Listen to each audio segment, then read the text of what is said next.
எப்படி இருக்கீங்க தமிழ் சொந்தங்களே?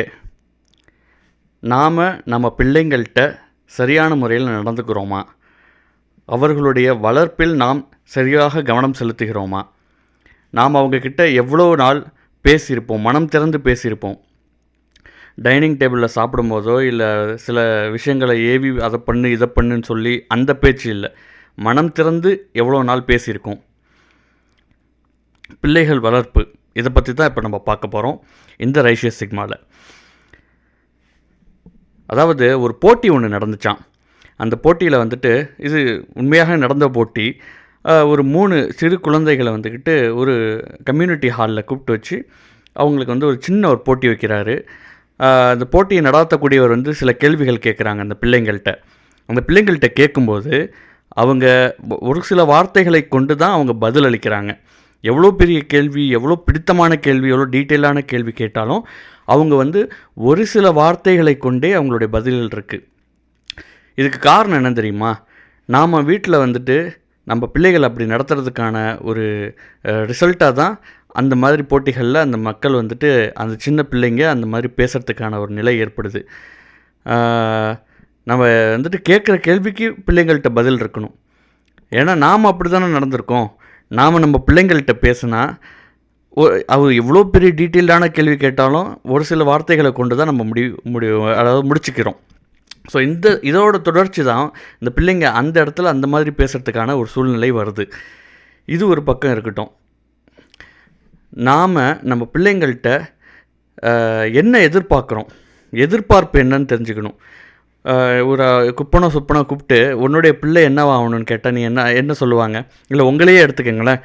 உங்கள் பிள்ளைங்க என்னவா ஆகணும்னு ஆசைப்பட்றீங்கன்னு கேட்டாக்கா நிச்சயமாக ஒரு டாக்டராகவோ ஒரு இன்ஜினியராகவோ ஒரு ஏரோஸ்பேஸ் பைலட் இந்த மாதிரி ஏதாவது ஒரு ப்ரொஃபஷன் சார்ந்த ஒரு விஷயங்கள் தான் ஆன்சராக வரும். அப்படி தானே? உண்மையில் வந்து தன்னுடைய பிள்ளைகளை வந்து நல்ல இந்த சமூகத்தில் ஒழுக்கமுடையவர்களாக இருக்க வேண்டும். அதனால் வந்து அப்படி ஒரு பிள்ளையை நான் வார்த்தெடுக்க போகிறேன். ஒரு நல்ல ஒரு மாரலில் சிறந்த ஒரு பிள்ளையாக அது வளரும். சமூக அக்கறை கொண்ட ஒரு பிள்ளையாக வளரும். பிறருக்கு உதவி செய்யும் மனப்பான்மையோட எல்லோரையும் அனுசரித்து நடக்கக்கூடிய ஒரு பிள்ளையாக அதை நான் வார்த்தெடுக்க போகிறேன் அப்படின்னு எந்த தகப்பனில் தாயோடைய வார்த்தையாக வந்திருக்குன்னா என்று கேட்டால் 99% வந்து கிடையாதுங்க. ஏன்னா நம்ம அந்த மாதிரியான ஒரு கன்சியூமர் உலகத்தில் வாழ்ந்துட்டுருக்கோம். நம்ம பிள்ளைங்களாக பார்க்குறத விட இன்வெஸ்ட்மெண்ட்டாக இவனை நம்ம வந்து இன்வெஸ்ட் பண்ணாக்கா இவன் நமக்கு வந்துட்டு எவ்வளோ பெரிய புகழோ இல்லை வந்து ஒரு பணமோ சம்பாரித்து கொடுப்பான் அப்படிங்கிற மாதிரி தான் பார்க்குறோம். இன்னும் எந்த அளவுக்கு இன்னும் கடுமையான வார்த்தையை கொண்டு சொல்லணுன்னாக்கா நம்ம வந்துட்டு நம்மளுடைய ஒரு அன்போட வெளிப்பாடாக இந்த பிள்ளைங்க இல்லை காமத்தோட வெளிப்பாடாக இந்த பிள்ளைங்க வெளியில் வந்ததுக்கப்புறம் நாம் அந்த பிள்ளைங்களுக்கு அன்பு செலுத்துகிறோமா? அது வந்து ரொம்ப முக்கியமாக பார்க்க வேண்டியது இருக்குது. ஏன்னா நாம் செலுத்தக்கூடிய அன்பு தான் அது நாளைக்கு பெரியவனாகி அவன் வந்துட்டு சமூகத்தில் வந்து அந்த அன்பை காமிக்கக்கூடிய பையனாக இருக்குது. கடுகடுப்பு வந்து அறவே கூடாது பிள்ளைங்கள் மத்தியில். ஒரு சின்ன ஒரு கதை சொல்கிறேன் கேளுங்க. ஒரு முனிவர் இருக்கார். அந்த முனிவர் வந்து அந்த ஒரு மானஸ்ட்ரியை வந்து கவனிச்சுக்கிற ஒரு சர்வெண்ட்டிட்ட போய் ஒரு துலிப்ஸ் சீட்ஸ் இருக்கு இல்லையா, துலிப் சீட்ஸை வந்துட்டு கொடுக்குறாங்க. துலிப்ஸ்னால் என்னன்னு தெரியும் உங்களுக்கு? மேற்கத்திய இந்த ஐரோப்பிய நாடுகளில் வளரக்கூடிய அழகான பூ அது. அந்த பூவை வந்து கொடுத்து இதை நீ வந்து வளர்த்துக்கோ, நான் இந்த மானஸ்ட்ரி விட்டு சில ஆண்டு காலம் நான் போகிறேன், அதனால் நீ பத்திரமா இதை பார்த்து வளர்த்துக்கோ அப்படின்னு சொல்கிறாங்க. அவர் பல ஆண்டுகள் கழியுது, திருப்பி ரொம்ப வருஷம் கழித்து வராரு திருப்பி பார்க்கும்போது இந்த தொட்டிகள்லாம் பூ இருக்குமேன்னு எதிர்பார்த்து வந்தவர் அந்த தொட்டிகள் முழுதும் வெண்டைக்காவும் கத்திரிக்காவும் இந்த மாதிரியான காய்கறிகளாக இருக்குது அப்படின்னு அதை பார்த்தவொடனே ரொம்ப வேதனை அடைஞ்சு அந்த சர்வெண்ட்டை கேட்குறாங்க, நான் அவன்கிட்ட அந்த சீட்ஸ் எல்லாம் கொடுத்தனே ஞாபகம் இருக்கா, அதெல்லாம் எங்கே போச்சு, ஒன்று கூட காணுமேன்னு கேட்கும்போது அதெல்லாம் வச்சமையா நல்லா வளர்ந்துச்சு, நல்லா பூவெல்லாம் பூத்து அழகாக பூத்து குலுங்குச்சு. அதுக்கப்புறம் வந்து உங்களை போல் ஒரு குருநாதர் வந்தார். அவர் அதெல்லாம் பார்த்துட்டு இந்த பூகள்லாம் வந்துட்டு யாருக்கு என்ன பயன், இதெல்லாம் தூக்கி போட்டுட்டு வெண்டைக்காய் இந்த மாதிரியான காய்கறிகள்லாம் நீங்கள் கத்திரிக்காய் போன்ற காய்கறிகள்லாம் நீங்கள் செடியாக வச்சாக்கா நாளைக்கு அது காய்ச்சி அந்த பிள்ளைங்களுக்கே நீங்கள் கொடுக்கலாம் இல்லையா அப்படின்னு சொல்லிட்டு அவங்க வந்து அந்த மாதிரியான ஒரு சிந்தனையில் வந்து சொன்னதுனால இப்படியெல்லாம் நட்டு வச்சுட்டு இன்றைக்கி வந்துட்டு எல்லாம் காய்கறி தோட்டமாக ஆகி கிடக்கிறத பார்க்குறாரு. அவர் அந்த செய்தியை கேட்ட அவர் என்ன சொன்னார்னா, ஒரே வார்த்தையில், இந்த பிள்ளைங்களை வந்துட்டு நாம் ஒரு சிந்தனையாளனாகவும் ஒரு அறிவில் திறம்பட ஒரு தனித்துவம் மிக்க ஒரு ஆளாகவும் வந்து ஆக்க நினைக்கிறோம். ஆனால் என்ன உண்மை நிலவரம் என்னவோ வந்துட்டு அவங்கள வந்து பணமீட்டும் ஒரு கருவியாக தான் நம்ம வந்து கடைசி நேரத்தில் வந்துட்டு ஆக்கிடுறோம் அப்படின்னு சொல்லி முடிக்கிறாரு அந்த சம்பவத்தோட தொடர்பு படுத்தி. ஆக நம்ம என்ன தான் வந்துட்டு பிள்ளைங்களுக்கு வந்து அவ்வளோ பெரிய கேப்பபிலிட்டிஸ், அவ்வளோ பெரிய அழகிய குணங்கள் இருந்தாலும் ஆஃப்டர் ஆல் நம்ம எங்கே போய் முடிக்கிறோன்னா, ஏதோ ஒரு ப்ரொஃபஷனில் வந்துட்டு அவன் வந்துட்டு ஒரு பணத்தை ஈட்டக்கூடிய ஒரு நிலைமையில் தான் அவனை வந்து செலுத்த நினைக்கிறோம் என்பது வந்து மிகவும் வருத்தத்துக்குரிய ஒரு செயல், ஒரு விஷயமாக இருக்குது. இது போக ஒரு தந்தை இருக்கார். அந்த தந்தை வந்துட்டு அவனுடைய அந்த தந்தையுடைய பையன் வந்துட்டு வளர்ந்து ஒரு பெரிய ஆளாகி வெளிநாட்டில் வந்துட்டு நல்ல லட்சமாக சம்பாதிக்கக்கூடிய பையனாக இருக்காங்க. இந்த மாதிரி சூழ்நிலையில் வளர்கிற பையன் அவன். அதாவது தந்தையோடைய ஒரு கட்டுசிட்டு அந்த கட்டுக்கோப்புக்கே வந்து அடிபணிந்து போன அந்த பையன் வந்து வெளியில் வந்து நிறைய சம்பாதிக்கக்கூடிய ஒரு நிலைமை ஏற்பட்டு வெளிநாட்டில் இருக்கான். அந்த தந்தை அதிகபட்சமாக அந்த பையன்கிட்ட ஃபோன் பேசும்போதெல்லாம் என்ன அப்படி அதிகமாக பேசுவார்னா, தம்பி இந்த மாதம் காசு போடலையே என்னாச்சு, இது போடலையே என்னாச்சு, இதில் இந்த செலவுகள் இருக்குது, வீட்டோட செலவுகள் இருக்குது, அப்படி இப்படியே பல ஆண்டுகள் கழிச்சிச்சு. ஒரு நாள் அந்த தந்தைக்கு வந்து ஒரு சிந்தனை ஏற்பட்டது. நம்ம பிள்ளை அவன் வந்துட்டு அந்த பிள்ளை ஃபோன் அடிக்கிறதே வந்துட்டு பல நாட்கள் பல மாதங்களான ஃபோன் கால்ஸ் எதுவுமே வரல. இந்த தந்தைக்கு வந்து ஒரே ஆவல், ரொம்ப நாளாச்சு இந்த நம்ம பிள்ளைகிட்ட பேசி, ஒன்றா இருந்து எவ்வளோ நாளாச்சு, ஊருக்கும் வரமா, பல ஆண்டுகளாகி ஊருக்கும் வரலையே அப்படின்னு சொல்லிட்டு ஃபோன் அடிக்கிறாங்க. ஃபோன் எடுத்த மாத்திரத்திலேயே அந்த பையனோட பதில் என்னவாக இருக்குது, அப்பா நான் பணம் போட்டேனே, நேற்று நான் பணம் போட்டேனேப்பா. அப்போ பணத்தை யாருப்பா கேட்டா, நான் நீ நல்லா இருக்கியா, எவ்வளோ நாள் ஆச்சு, நீ ஊருக்கெல்லாம் வருவியா, உனக்காக அப்பா வந்துட்டு நீ பணம் போட்டு வச்சுருக்கேன்னு சொல்கிறியே, எல்லாத்தையும் நீ போட்டு வச்ச பணத்தெல்லாம் வந்துட்டு நான் சேமித்து வச்சு உனக்கு நிலமாகவும் வீடுகளாகவும் கட்டி வச்சுருக்கேன், நீ வந்து இருப்பதற்காக அப்படின்னு சொல்லிட்டு சொல்லும்போது அவன் சொன்ன பதில் என்ன தெரியுமா, இவ்வளோ யாரை கேட்டு இவ்வளோ விஷயங்கள் நீங்கள் பண்ணி வச்சிங்க, ஏன்பா உனக்கு திருமணமாக வேண்டிய வயசு வந்துருச்சு, நீ உனக்கு வந்து ஒரு பொருளாதாரத்தை உனக்கு வந்துட்டு ஒரு சேமிப்பு இருந்து உனக்கு வந்துட்டு ஒரு நல்ல நிலைமையில் கல்யாணம் பண்ணி கொடுத்தா தானே இதெல்லாம் ஒரு நமக்கு கௌரவம் அப்படின்னு சொல்லும்போது அவன் சொல்கிறான், நான் கல்யாணம் பண்ணி பல ஆண்டுகளாகுது, நான் இந்த நாட்டில் இலக்காரியை பார்த்து நான் கட்டிட்டேன், நான் இங்கே எனக்கு 3 வயசில் பிள்ளையும் இருக்குது, எனக்கு அந்த வாழ்க்கையை வேணான்னு உதறி தள்ளிட்டேன், அதனால் வந்துட்டு நீங்கள் அதை பற்றி கவலைப்பட வேணான்னு சொல்லிவிட்டு அவன் ஃபோனை வச்சுட்டான். அப்போ இந்த தந்தையோடைய ஒட்டுமொத்த வாழ்க்கையோட கனவே ஒரே ஒரு ஃபோன் காலில் சதஞ்சு போச்சா இல்லையா? எல்லாத்துக்கும் ஒரு ஃபுல் ஸ்டாப் வச்சாமல் ஆயிடுச்சா? அவன் இத்தனை ஆண்டுகள் தன்னுடைய வேர்வையும் ரத்தத்தையும் சேகரித்து உண்டாக்குன இந்த அவனுக்காக உண்டாக்குன ஒரு வாழ்க்கையை வந்துட்டு தன்னையே ஒரு மெழுகுவர்த்தியாக ஆக்கிக்கிட்டு உருகி தன்னுடைய ஒட்டுமொத்த வாழ்நாள் சந்தோஷத்தை எல்லா தியாகத்தையும் அவன் பண்ணி எல்லாமே வந்து அவன் மகனுக்காக செட் பண்ணி வச்சும் அந்த மகன் வந்து ஒரே ஒரு ஃபோன் காலில் உதறி தள்ளிட்டு போயிட்டாங்கும் போது அவனுடைய மனவேதனை எப்படி இருக்கும்? இன்றைக்கி நம்மளுடைய தந்தைகள் பண்ணுற பெரும்பான்மையான தப்பு இதுதான். அந்த செட்டப்லேருந்து எப்போ நம்ம தாண்டி வரோமோ அதுதான் வந்து ஒரு உண்மையான முன்னேற்றத்துக்கு ஒரு வாய்ப்பாக இருக்கும். பிள்ளைகள் மேலே அக்கறை கொள்வது, பிள்ளைகள் மேலே வந்துட்டு அன்பு செலுத்துவது, அவனுக்காக வந்து செலவு செய்வது, அதில் யாரும் எந்த தடையும் எந்த குறையும் சொல்லவில்லை.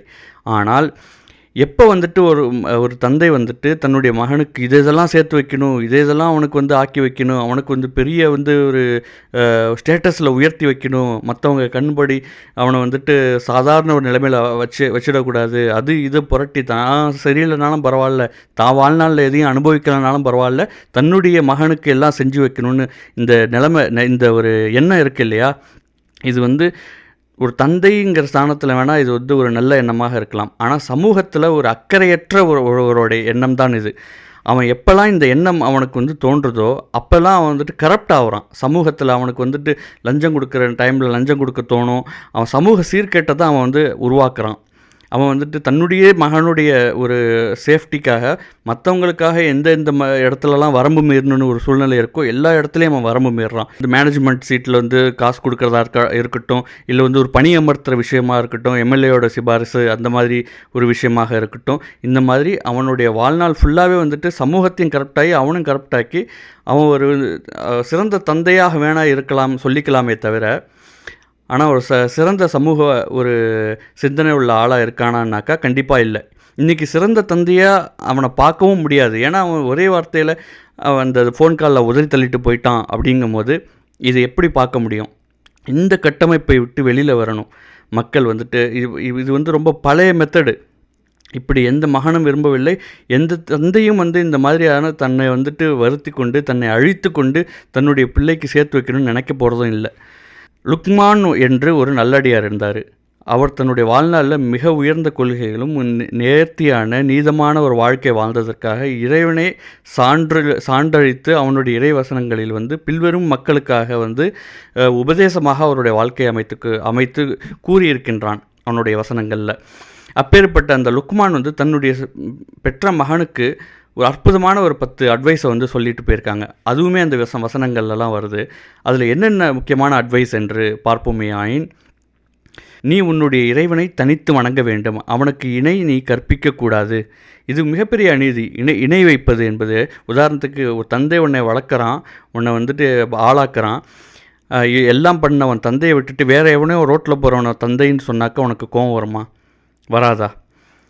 அப்பேற்பட்ட ஒரு தந்தைங்கிற ஸ்தானத்துக்கே அவ்வளோ கோபம் வருதுன்னா, இறைவன் உன்னை படைத்து உன்னை பரிபாலித்து அனைத்தையும் செய்தது இறைவன். ஆனால் நீ வந்துட்டு அவனை தவிர்த்து வேறு எவனையாவது இறைவன் அழைக்கும் போது உண்மையில் படைத்த இறைவனுக்கு கோபம் வருமா இல்லையா? அதனால் மிக முக்கியமான ஒரு அட்வைஸ், ஃபஸ்ட்டு அட்வைஸே உன்னுடைய இறைவனுக்கு நீ இணை கற்பிக்காது. அடுத்ததாக மேற்கொள்கிறாங்க என்னன்னாக்கா, நீங்கள் வந்துட்டு be dutiful to your parents அப்படின்னு சொல்கிறாங்க. நீங்கள் உன்னுடைய அதாவது தாயாக இருக்கட்டும் தந்தையாக இருக்கட்டும் அழகிய முறையில் நீ அவங்களுக்கு வந்துட்டு நன்னடத்தையுடன் டியூட்டிஃபுல்னஸோடு நடந்துக்க அப்படின்னு.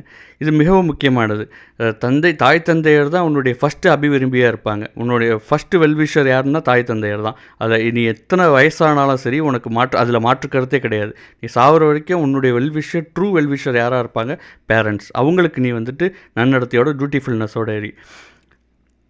அதுக்கப்புறம் மறுபடியும் மூன்றாவதார அட்வைஸ் என்னன்னாக்கா, எல்லா சூழ்நிலையிலும் நீ கருத்தில் கொள், எல்லா சூழ்நிலையும் உன்னை படைத்த இறைவன் உன்னை நுணுக்கமாக கண்காணித்து கொண்டிருக்கின்றான் அப்படின்னு சொல்லிட்டு. ஒரு மனிதன் எப்போ தன்னுடைய இறைவன் எந்நேரமும் தன்னை கண்காணித்து கொண்டிருக்கிறான் என்ன மருமோ அப்பயே அவன் வந்துட்டு தவறுகளில் வந்து ஈடுபட அவனுக்கு எண்ணமே வராது முதல்ல. ஸோ அப்படி இருக்கிறப்ப எந்நேரமும் அதான் உண்மையான விஷயமும் கூட. எந்நேரமும் வந்து எவர் வாட்சர், படைத்த இறைவன் வந்து உங்கள் மேலே எவர் வாட்சராக இருக்கானே, செய்யக்கூடிய அனைத்தையும் வந்து அவனுடைய பதிவேடுகளில் வந்து எழுதப்பட்டு கொண்டு தான் இருக்கிறது. அதை எப்பவும் ஞாபகப்படுத்திக்கொள் அப்படின்னு 3வது அட்வைஸ். அடுத்தது, நீ அவனுக்கு செய்யக்கூடிய வணக்கத்தை முறையாக சரிய நேரம் தவறாது நீ செய் அப்படிங்கிறாங்க. அப்போ வந்துட்டு இறைவனை மறப்பதற்கான சான்சஸ் இல்லாமல் போயிடும் இல்லையா? சரியான முறையில் சரியான நேரத்தில் அவனுக்கு வந்து நீங்கள் குறிப்பிட்ட நேரத்தில் குறிப்பிட்ட முறையில் வணங்கும் பொழுது அவனை தாண்டி வந்து அவனை மறக்கும் சிந்தனை ஏற்படாத ஒரு நிலை ஏற்படும். அப்படி ஏற்பட்டால் வந்துட்டு உனக்கு நீயே அநீதி செய்வதை விட்டு நீ தடுத்துக்கொள்வாய். அடுத்தது, நன்மையை ஏவி தீமையை தவிர. நீ வந்து நீ வாழ்வதற்கான அர்த்தம், உண்மையான அர்த்தம், நீ நன்மையை வந்து பிறருக்கு செய், தீமையை இருக்குன்னா உன் கையால் தடு, குறைஞ்சபட்சம் அது வாயால் சொல்லி மொழி, இல்லை என்றால் நீ மனசால் ஒதுங்கி வந்துரு. இது வந்துட்டு நன்மையை ஏவி தீமையை தடுக்கிறது. இப்படி ஒரு அட்வைஸ் பாருங்கள், தன்னுடைய மகனுக்கு எவ்வளோ அற்புதமான அட்வைஸ் எல்லாம் கொடுக்குறாங்க. அதுக்கப்புறம் எல்லா சூழ்நிலைகளும் வந்துட்டு ஒரே போல் இருக்காது. நீ வந்துட்டு அனைத்து சூழ்நிலையும், ஆனால் நீ கடைப்பிடிக்க வேண்டிய ஒரே விஷயம் பேஷண்ட். அது நிதானம் இருக்கு இல்லையா? அந்த நிதானத்தை நீங்கள் எப்போவும் இழக்கக்கூடாது. அந்த அமைதியும் நிதானமும் உனக்கு எப்போதும் இருக்கணும்னு சொல்கிறாங்க. அதுக்கப்புறம் எல்லா சூழ்நிலையும் எவ்வளோ பெரிய உயர்ச்சியை நீ அடைந்தாலும் சரி, இந்த ஹம்பிள்னஸை நீ விடக்கூடாது. உனக்கு இந்த பணிவு தான் உன்னை உயர்த்தும் அப்படிங்கிற ஒரு அட்வைஸு. யார்கிட்டையும் சரி, உன்னுடைய தாழ்ந்தவங்கள்ட்டையும் சரி, உன்னை விட பொருளாதாரத்திலும் உன்னை விட அந்தஸ்திலும் குறைந்தவர்கள்ட்ட நீங்கள் அரகண்ட்டாக எப்போது நடக்காத. வயது முதிர்ந்தவர்கள்ட்டையும் நீ வந்து அரகண்ட்டாக நடந்துடாத. பிள்ளைங்கள்ட்டையும் சரி, வயதில் குறைந்தவர்கள்ட்டையும் நீ அரகண்ட்டாக நடக்காதுன்னு சொல்கிறாங்க. அதுக்கப்புறம் மாடரேட். உனக்கு அபரிவிதியாத சொத்துக்கள் கையில் இருந்தாலும், செல்வங்கள் கையில் இருந்தாலும் வாரி இறைக்காத. எது இருந்தாலும் நிதானமான முறையில், சரியான முறையில், சரியான விஷயத்துக்கு நீ செலவிடு. மாடரேட்டாக இரு. அப்புறம் வந்துட்டு உனக்கு அதிகாரம் கையில் கொடுக்கப்பட்டால் நீ வந்து உன்னுடைய வார்த்தைகளை வந்து எப்போதும் உயர்த்திருக்காத. எப்போவுமே வந்துட்டு ஒரு நடுத்தரமான ஒரு வாய்ஸையே நீ வந்து வச்சுக்க. கட்டளையிடாத, கூச்சலிடாத அப்படின்னு சொல்கிறாங்க. எவ்வளோ அற்புதமான அட்வைஸை பாருங்கள். இந்த லுக்மான் என்ற ஒரு நல்லடியார்ட்டேருந்து நம்ம எடுத்துக்கக்கூடிய படிப்பினை எவ்வளோ பெரிய படிப்பினை இல்லை. இதெல்லாம் நம்ம முக்கியமாக எடுத்து செயல்பட்டாலே போதும். வேறு என்ன பெருசாக நம்ம குழந்தை வளர்ப்புக்கு என்ன தேவைப்படும் அப்படின்னு சொல்லி முடிக்குது இந்த ரைஷியஸ் சிக்மா.